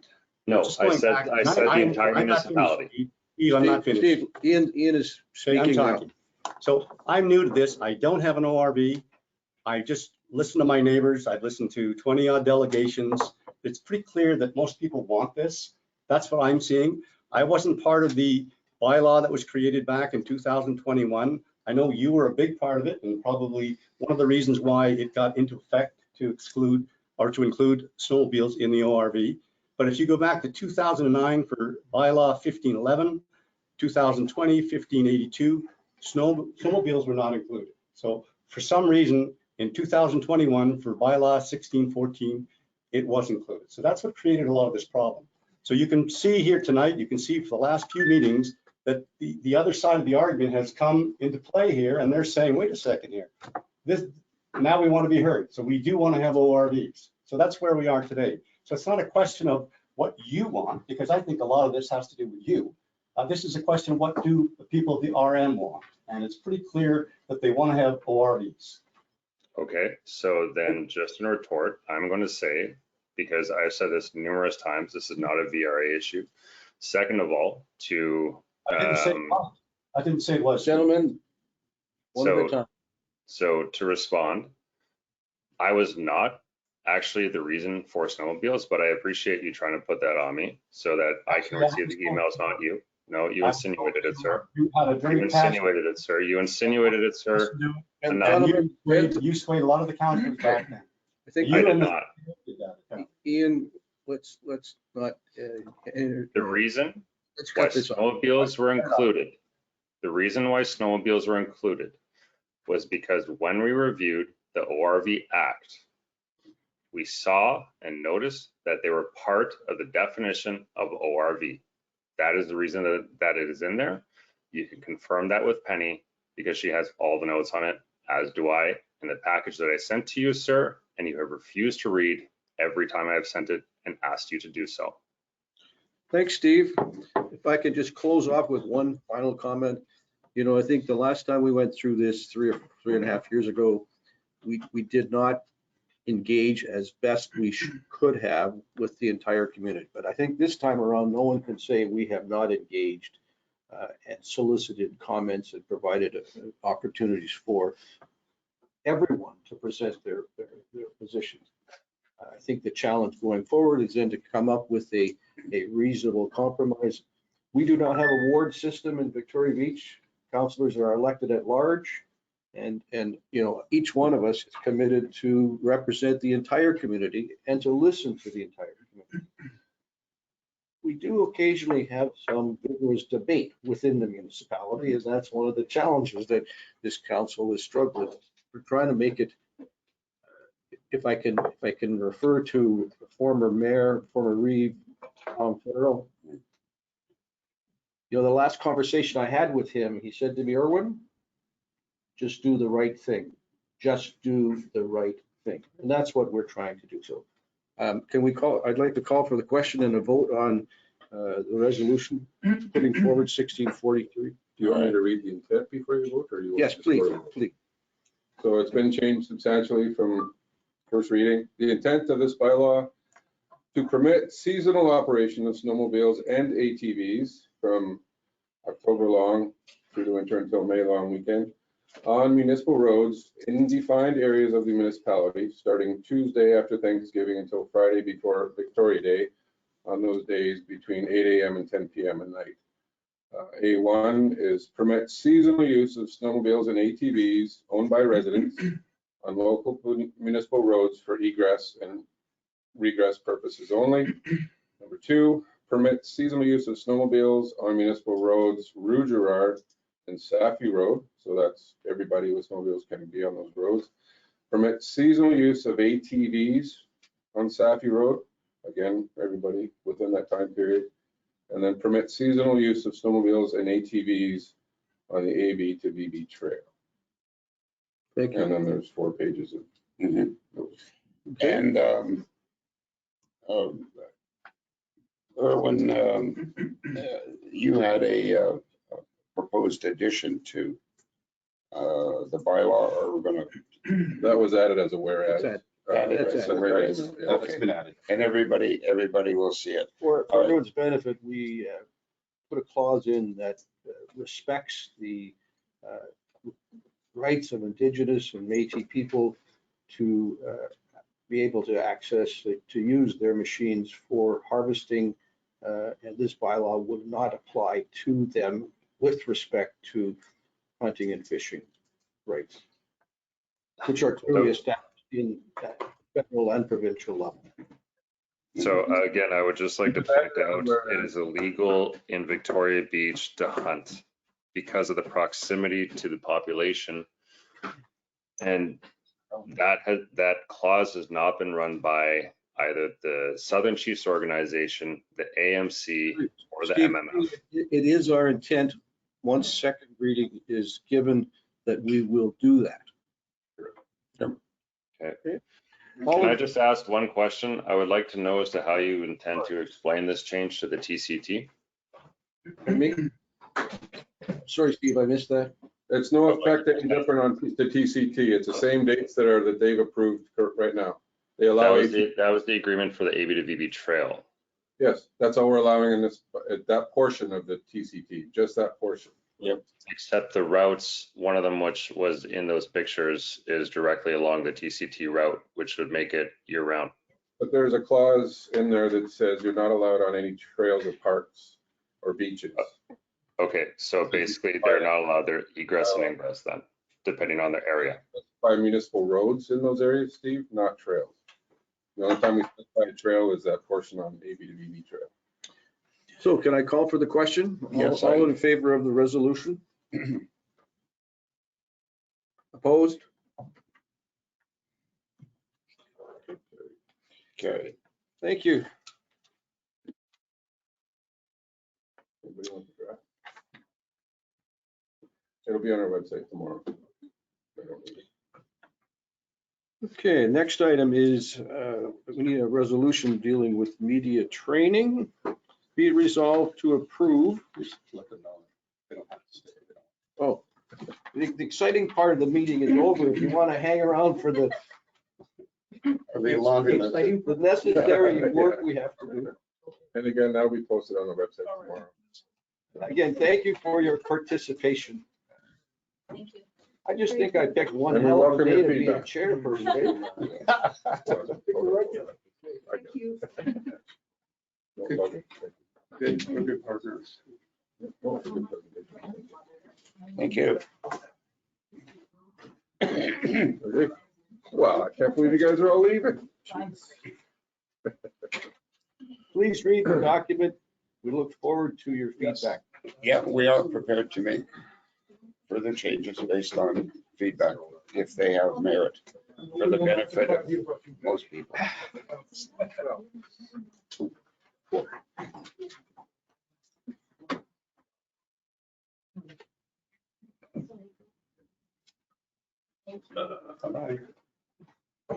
Now, this next part is why they pay you the big bucks. Oh, yeah, right. Yeah, exactly. Yeah, doing our homework. Thank you. Thank you, members. Thank you. Thank you for your participation.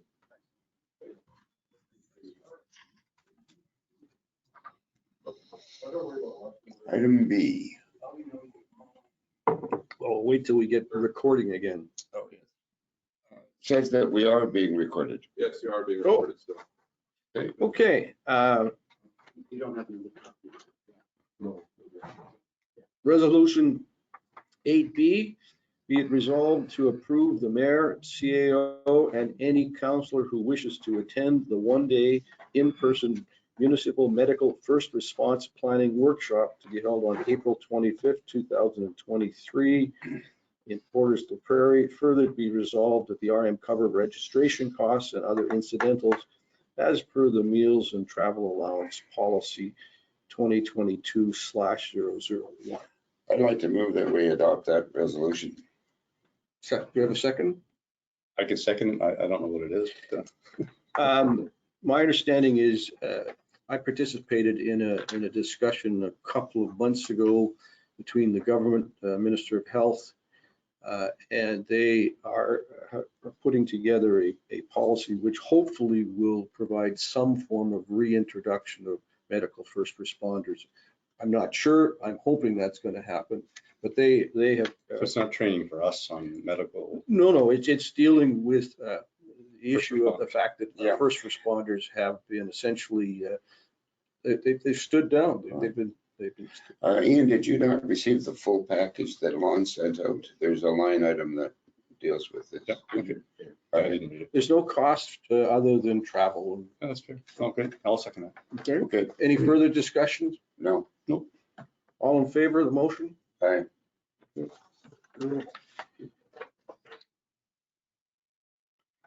Next item, 8C, be it resolved to approve the mayor, CAO, and any counselor who wishes to attend media training for municipal officials.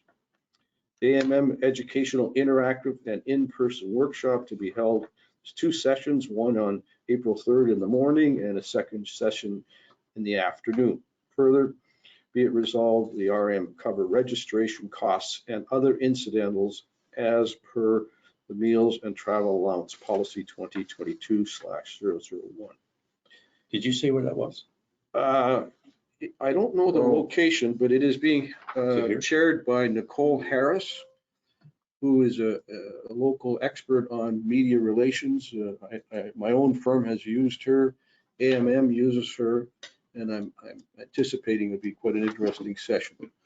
There's two, click here for the virtual and click here for the in-person, and I didn't click there, so I don't know where it's at. Okay, I'm sure it's here. That's We have actually a good- some, Oh, you move that? Someone second it, I'll please. second that. All in favor of the motion? Aye. Carried. So Arlen, did you say that there was a digital version that we can attend if we wanted I to? believe so. Yep. Oh, okay. That's the first time that they've done that in a while, so. It was outlined in the package that you got. Well, I must yeah, have missed that. send you the email and you can click on the link to get more information on it. Oh, okay. I must have missed that. I'll attend if it's recorded. That'd be great. Okay, resolution 8D. Be it resolved to approve variation application 2023/001 to vary the detached private garage maximum square feet requirement to allow for a more accommodating garage size for 2 vehicles plus storage as follows. In the seasonal resort SR district, from a limit of 576 square feet to 640 square feet. May I have someone to move the motion, please? Ian, seconded by I'll second it. Graham. As I understand that this is a very small increase. Currently, our building inspector does not have authority to authorize such a small increase. Because the zoning is still pending. We're hoping that in future, if and when the new zoning bylaw is passed, that the building inspector would have full authority to approve this. It's a very minor change. Mhm. Any further comments? At one point, it was suggested that we would like to see this advertised so that his immediate neighbors are given the chance to object or not. Right. Is that going to happen? According to the Planning Act, for a minor variance application like this, you don't need to do a public hearing, and it's just up to council to approve it. Well, we tabled it last time because we were. No, you didn't see it last time. Oh, okay. We discussed it on email. Yeah, we discussed so when it. there's a variance, do they have to post something, like a piece of paper? If it's a major variance, so we have to do a public hearing and we have to do a mail out to certain And, people around. We have all Post the something on details. the property? Yeah, we have all the details No, I on don't know that. about that one. We just do a public hearing for it. Yeah, I think in this case, the limitation, the increase is really very minor. And is it necessary for council to expend more time on it? I mean, if they wanted to go from 576 square feet to 1,000, maybe there would be warrant, a public review. But I think, it's less than 80 square feet, 70 square feet. So. Yeah, it's really a minor issue. And here again, we do have the full detail that was sent to us, where his application and this and that, it seems to be in order. So I don't see any purpose being served by putting this guy through any more hoops. Steve, do you have any comments? No, I pretty much agree with you, Aaron. Like it's fairly minor. Can I call for the question then? All Yeah. in favor of the resolution? I Passed. Thank you. 8E, be it resolved to approve the application for the proposed subdivision file number 4198-23-7697 to create a lot for a communication facility with the following conditions. 1, that variance order be obtained to ensure compliance of the lot with the RM of Victoria Beach planning scheme. And 2, a development agreement citing requirement of the communication structure and any other public works deemed necessary by council, including a provision that all structures on the proposed lot be built to an elevation of 220.06 meters, bracket 722 feet, whatever, CGVD 28, whatever that is. That's a geodetic. In essence, what this is we are trying to sell a small lot to Valley Fiber. Valley Fiber. And this is the process. We have to partition off the lot from our municipal land. Yep. And the lot is being sold for a reasonable sum to Valley Fiber. We're not giving them the land. We're That's selling right. it. Yep, that's understood. There's someone who would like to move that motion? Ian, thank you. Yeah. I'll second it. Okay. Oh, Steve wants to second it. Oh, thank you, Steve. Any further discussion? I would just like to add it's consistent with our development plan and also our current zoning bylaw to allow this. So we're not doing anything that other people. It's right next to the existing MTS building. Correct. Just off the parking lot. That's right. Well, it's a good idea to keep all these things clustered in one spot. Well, the other alternative was a lot right next to the seniors, the social scene. Nobody liked And, that. and we didn't like that. So this was the logical alternative, and I'm glad that Valley Fibers agreed to go along with it. So we'll hold their feet to their fire as they develop it. Call for the question. All in favor of the resolution? I Passed unanimously. Thank you.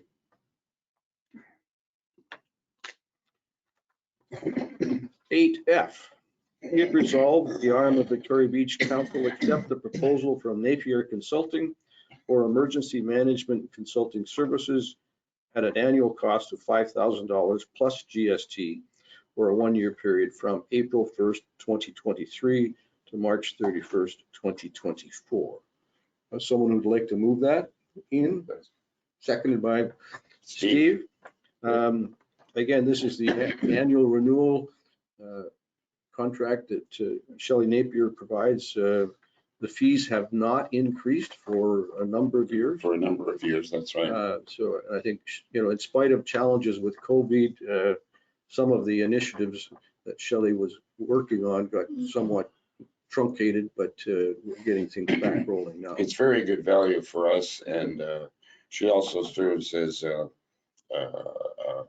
with a lot of support for Brad, our fire chief. So And she participated very vigorously in the flood management crisis that we had in summertime. yeah, she was there on the job. So this is a no-brainer. I think we should pass it. Absolutely. Call for the question. All in favor of the resolution? Aye. Unanimous. Thank you. This is 8G. Be it resolved to, Sorry. well, we got, Just the brush pickup notice for 2023 is before that. Sorry, that's gonna be. it is. It's just a notice. It's on our website and it's out there that we're gonna try something a little different this year to help control our costs, to provide brush pickup and shipping service. Our public works, we're gonna equip them with some new equipment this year to help them, maybe an extra body too, some labor to pick up the brush piles as they come out throughout the VRA and the rest of VB and bring it to the, by the fire hall, just like we did last year. We encourage anyone that's interested to help the public works with their own trailering of brush piles or their neighbors, just to, obviously to get it out of there quicker. And then we'll hire out a chipper that we did last year to do this, kind of similar to what we did in the fall. So Thank you, Lon. Explained that very well. Yeah. Do we have someone who would like to move? oh, there's no resolution, it's just a notice. Okay, Okay. thank you. More It's a operation. notice, I'm sorry. Yeah. Now, there was one other new item, 8G was added. Well, I got 8H. Oh, H, And it it's got- this 40-foot used container. It got changed from G to H. Yeah. Be it resolved to approve the purchase of a 40-foot used storage container for $9,485 plus applicable taxes from ADM Storage, which includes delivery, setup, and install, as per quote attached. I'd like to move that resolution. We have seconder for the motion. Thank you. And Would you like to comment on it? yeah, I'd like to speak to this.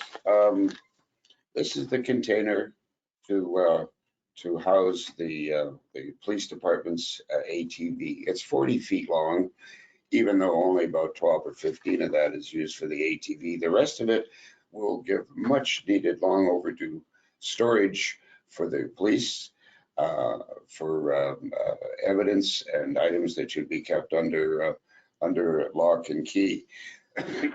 Now, I was challenged on this by our CAO, quite rightly.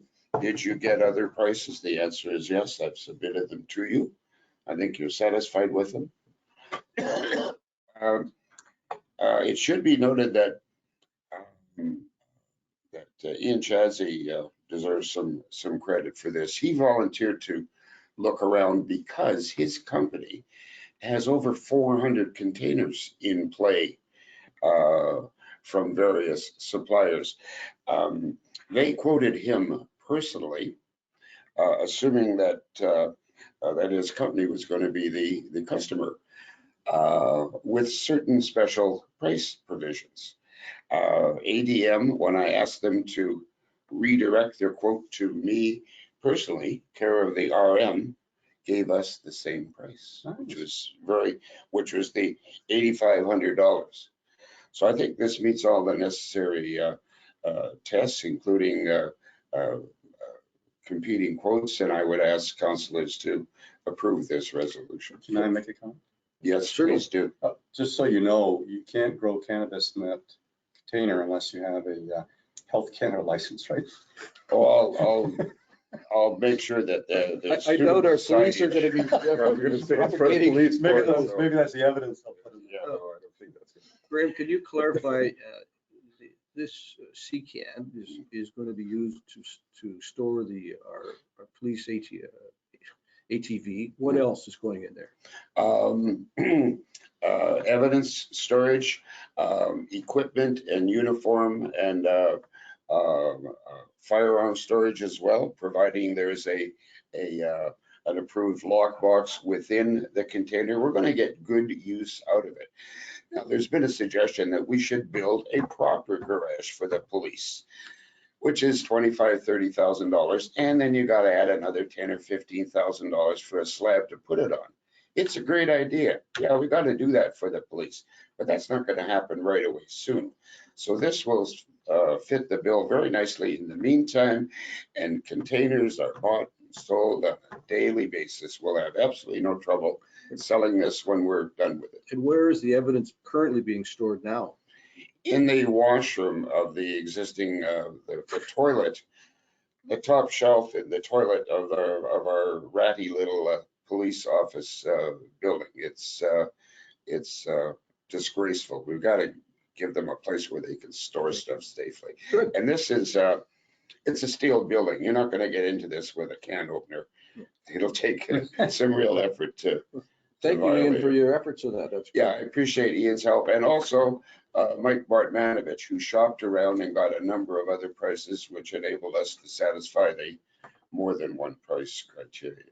May I call for the question? All in favor of the resolution? Aye. Pass unanimous. Thank you. That concludes the other business, I believe. No, there was one I'm sorry. addition. No, I missed that one. Sorry. Please resolution. I have it here. Yeah. You have it? I have it.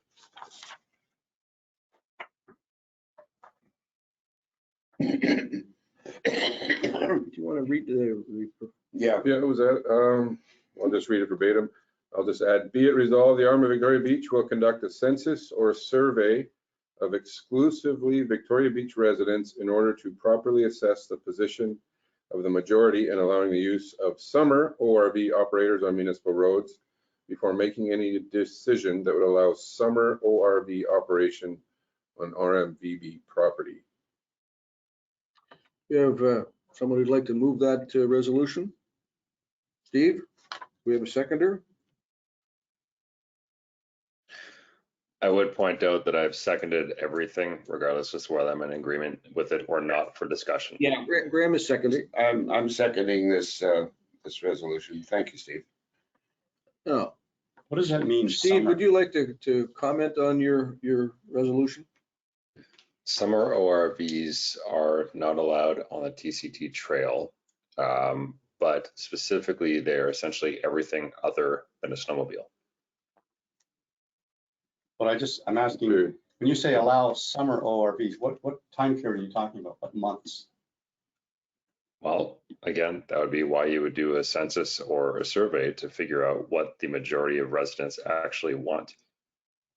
Can we What assume time June to frame? September, just a seasonal? Well, I don't know what you're saying, because if you have a petition, you have to say, are you saying between May long and Thanksgiving? Are you saying June 25th to Labor Day? I mean, what are you talking about here? So if you're doing something like this, you could have multiple questions. You could have one that says year round. You could say another that says what you're proposing currently in the bylaw that you've put forward for second reading, or you could put forward a couple of other questions so that you have a proper understanding as to what the residents actually want. So I have not said that I am fully against snowmobiles. I'm not a fan of them. I would prefer that they not operate, but I'm willing to say okay for snowmobiles. But when it comes to summer ORVs, we have a petition from the last time that we went through this. We have had hundreds of emails saying that they do not want summer ORVs. A lot of them said that they would be okay with snowmobiles. It is very clear that people have a much stronger feeling about summer ORVs than they do snowmobiles. So at the very least, That's your opinion. So what you're doing here is. no, that would be from the hundreds of emails that we've Let me had. finish. Let Ian finish. comment. So what you're trying to do here is to get a survey to restrict ATVs. That's what you're really trying to do here. Well, specifically, again, Let me finish, Steve. Hold on. if you're taking the time to, I'm not finished, Steve. Please, let's be respectful of each other. I am. Let me, I am. okay. He asked No, for I some just want to more understand views. the point of your, I want to understand what the point Point of order, the question was asked and I'm responding to it. Go ahead, I'm making a point. I'm making a point here. Point of order, the question was asked and I'm responding to it. gentlemen. Okay, Steve, I think you have the microphone. Thank you. So summer ORV would be an ATV, a quad, dirt bike, hovercraft, and there's two others which I can't remember that are on that list. But it's basically everything other than a snowmobile, and that is defined in the TCT agreement under Greenway, and it is also under the ORV Act. If I can introduce a comment, 1643 as now at second reading, it restricts the operation of ATVs on a B2VB trail during the extended period from May long to Thanksgiving. We are not at this point suggesting changes to that. We would first of all have to have some discussions with TCT to determine whether or not we can or cannot unilaterally or get them to agree to a reasonable compromise and shorten that season down to be consistent with the VRA time limits, which is essentially July and August. So, you know, I'm a great supporter of surveys. I believe it's important that councillors reach out to their constituents for opinions. But I think at this particular juncture, you know, this does not currently fit in with our plans for 1643. If we get to a point where TCT might agree to a shortened restriction period, then it might be appropriate to go to our constituents and seek out their opinion. But at this juncture, you know, I agree with it, but I don't see it as it's currently not necessary. If I could speak for a moment, Steve has broached the subject of a survey on several occasions going back a year or two, and I agree wholeheartedly with Steve. I really like the idea of we should reach out and do a survey on a broad range of topics, but I don't agree that it's a good idea this time around. It's just going to unnecessarily delay or postpone you know, a census or a survey, the time, the effort, the work that goes into putting it out, digesting all that comes in. We've turned heaven and earth to listen to everybody. we've heard everything that anybody has to say. I just think that a survey is just it's just going to create unnecessary delay. I won't suggest that that is a tactic by Steve, but I think that that would be the effect. Ian, do you have any further comments? No, actually, I agree with Graham and yourself 100%. I think Last one? I believe surveys do serve a purpose. Typically, they should be done before when you start on something, rather than we're now into second reading, we've just passed it. This idea would just delay the whole process, I think. Last comment to you, Steve? So all I'm asking is to remove ATVs out of your bylaw, because this issue started with winter ORVs. And it is fundamentally clear from, again, the hundreds of emails that we've received, the petitions that were done the previous go around, that people are partially open to winter ORVs, so snowmobiles, but they are not open to summer ORVs. So I'm asking you to take off the ATVs from that bylaw that you have put forward. Does that mean, Steve, that you're hoping, you're expecting that this survey would agree with your personal position on this? So what I'm saying is that I have heard from all the delegations. I've listened to the delegations. I've also read through and marked down all of the emails that we were sent, which greatly surpassed the numbers of delegations and pro ORV people that we've heard from. I've also listened to the petitions that went around the last time. I've also greatly considered the ramifications of the TCT and potentially any legal action that might come against us. I have also weighed in the last time that we went through this, and everything says that the biggest issue is the summer ORVs. Even the TCT says that they're okay with snowmobiles.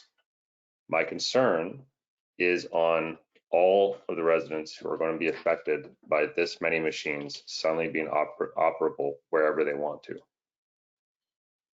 Thank you. Call for the question. All in favor of this resolution? Opposed?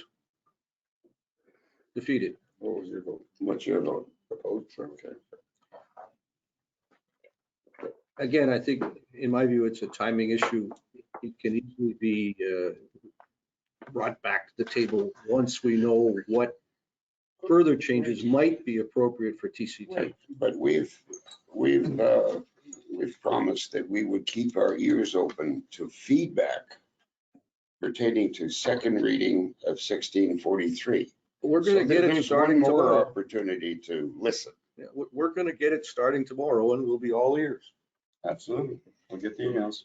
Well, we're just, Now, that concludes the other business. We go into correspondence. Does anyone have any correspondence they'd like to share with us? a quick item, let me find it, bear with me, please. Where's my damned outlook? Oh, there it is. This came in about 1:02 p.m. today from the AMM, Municipal Relations, reminding us councillors that we're expected to complete the mandatory code of conduct online training. So look for this in your email. Today's date, 1:01 p.m. There's a deadline in there. And there's a deadline, and we are obliged to comply with this. Well, So Did we be on the not- lookout. It's for new counselors for this one. So if you've done it already, you're good. Yeah, we did Oh, it. I've done it. Yeah, I've got the I think little. our new counselor is, he's April- signing up. April- There you go. Yeah, we got a Get the new. rookie here. So Yeah, fresh notified. meat. Thank you. Thank you for pointing that Any out. additional correspondence? Well, I would just, in the past, I've just noted that we've gotten lots of letters, correspondence for ORVs. I will make note of these in the minutes, but I'll just mention the names. We got a letter from Trails Manitoba. A couple of letters. We got Red River North Tourism. We got a letter. Birchwood Motor Hotel has sent us a letter. The All Terrain Vehicle Association of Manitoba has sent in. Peter Jesseman has sent in a letter. John Quinton And there's a lot. Andrew Stelmack, there's a lot more, and there's a lot of other emails too, but I just wanted to mention a couple of those names because Well, I would hope that you would share with us any of them that you think are relevant. I will scan But them and forward them all. to you. steer Thank you. clear of those that are obviously copy paste Nope. from Absolutely. bright ideas they got from Facebook. Oh, I have one more. Well, One I more. have a couple things too. Okay, I'm done. There's a question from Bev Lauren, just asking council if they've ever considered having a off-leash dog park somewhere in BB. We've talked about it. We just can't Steve decide. had brought that up a couple of years Yeah, ago. yeah, he did. And we, Several times, and we heard about it this summer at or the BBCOA meeting as well. I think the last time we talked about it, the question was, where would it go? Where could we put it? What's the Yeah. the challenges? So, I mean, Well, you gotta put a fence around it too, so, And someone to clean it. and it has to be yeah, big, clean it. big. Maybe the golf course. well, I think that's something that we can challenge our community, and if they feel strongly about it, let us know. If I may, your deputy deputy mayor. It's not an item of correspondence, but we sometimes use this to share information. Talking with Randy Thomas today about the Albert Beach access project, the The walkthrough? accessibility project, yeah. I shared with him today the fact that we've been given an extension. So he said, well, thank God you told me because I wasn't going to be able to get to it in March after all. I said, well, make damn sure it's done before the end of summer. He said, yes, certainly I will. So if anybody's standing there looking for Randy to arrive in the next week or two, it's not going to happen. be there. Well, just on a question, I don't think we have authorized the expenditure of the additional money for that project at council. It's noted in the budget for this year, Yeah, it's in. in the financial plan. Yeah. Well, we haven't got to the financial plan. We've only had preliminary discussions for the budget, and it is in there. So there's probably still a step that needs to be completed. Yes, yes, but Wayne's Backhoe has treated us very fairly in his charges so far, and I know he's going to continue to treat us fairly. So we're not going to haggle over the nickels and dimes as No, I we was not- fulfill our obligation to the I community. was not questioning the dollar amount, I'm just questioning the process. We had a resolution earlier that we Yeah. approved, It's, those projects with the additional Yep. But funds the required by the RM. I don't think we've ever approved the extra expenditure. that's still outstanding. The theoretical approximate $7,000 we were going to have to chip in to round out the whole project. Yeah, we haven't haggled over those dollars and cents yet, but we'll get to that in due course. So that'll be part of the final budget process. Yeah, I'll talk to you in detail about the final numbers that you're thinking of. Good, thank I'll you. make sure they match the budgets. Yeah, great. I have a couple things. At the last meeting, we adopted a municipal abuse policy, and the question came up, was there going to be any training? And has notified us there will be online training available on the 13th of March. And time permitting, I will likely participate in that. It's a virtual. So if you check your Yep, I emails. think I saw that come in today. And lastly, some very good news from our provincial government. They advised us, and we've all received notice, but I wanted the public to know that the government is increasing our municipal grant by approximately $50,000. Just recognizing that many municipalities have encountered, additional expenses due to COVID. And there's been no increase for years. Correct. So that came as an early Christmas present. So that'll help us with the smoothing out of our annual budgets. Did you say that was an increase of 50,000? Yes. Yeah, up So from what was the- 72. Yeah. It was 50, So it's it 150. was around 70 before, now it's So now it's 120. 120? I don't have anything else. Neither do I. Ian or Steve, do you have any correspondence? No, you already touched on two of them, so I'm all good. The only thing I have is the library sent me an email today saying that I think it's the federal government is they want to change the way they fund libraries. So rather than do it per capita, they want to sort of find a different model. So they ask the boards on different libraries to come up with, to do a survey just to see how they can change that. Just to sort of, they want to leave the grants at the same level they are, but people that want increases, I guess they want to be more selective in how they're going to divvy that money out rather than just give it all based on per capita. Does their suggestion make sense to you, Ian? I just started to look at this today. I don't know what it means. I would think that if they want to increase it, they have to increase it right across the board. So now they're saying, well, does this really make sense? Maybe we, leave it the way it is. And then if you're going to have extra funds for libraries, make it based on requests. I would think that's the direction. You turn it into a granting process. Yeah. As opposed to, like right now, it's a per capita head Yes. tax kind of thing. Well, not. So that's the challenge. If your area is losing people, then the amount goes down. If yours is increasing, you get more, and it's all based on that rather than based on need. Right. So they haven't really said what they want to do. They're just doing a survey just to sort of say, does this make sense? And then So your library board will be reviewing this and responding. Yeah, we're doing a survey, and then there's a focus group coming up in a couple of weeks, so we'll probably do that virtually, and they'll get their information and make a decision probably in the fall or something. Good for you. Keep us advised, please. Anything else? Next item is question, will we need to go into camera for anything at this point? Nothing for me. No, I think we're good. No, I'm good. Then,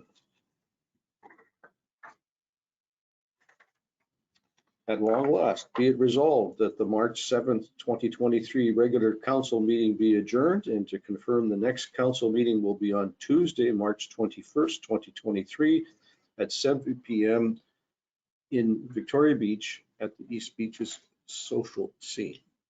But someone like to move that motion. Sure. Ian, second. Steve, all in favor? Aye. Thank you. You made it. Yeah, you did. Good job.